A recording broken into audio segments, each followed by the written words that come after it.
আমার স্বরচিত একটি কবিতা আপনাদের পাঠ করে শোনাচ্ছি। কবিতাটির নাম দূর করো হিংসা ধর্ম জাত পাত। কবি দিলীপ কুমার মণ্ডল।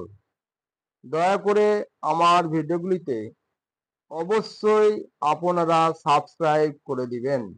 এটা আপনাদের কাছে আমার বিশেষ অনুরোধ।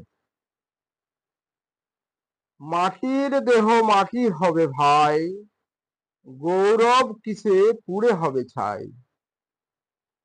করো সদা মানব প্রেম সৎকর্ম, মোদের অহিংসায় পরম ধর্ম। স্বদেশ আমার এই সোনার দেশ, তবে বলো কিসের এত বিদ্বেষ।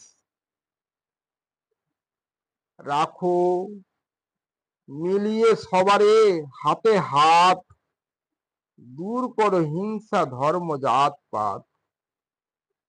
বাঁচাও সবার রাখো সেই আশা, দূর করো বন্য তুচ্ছ অস্পৃশ্যতা।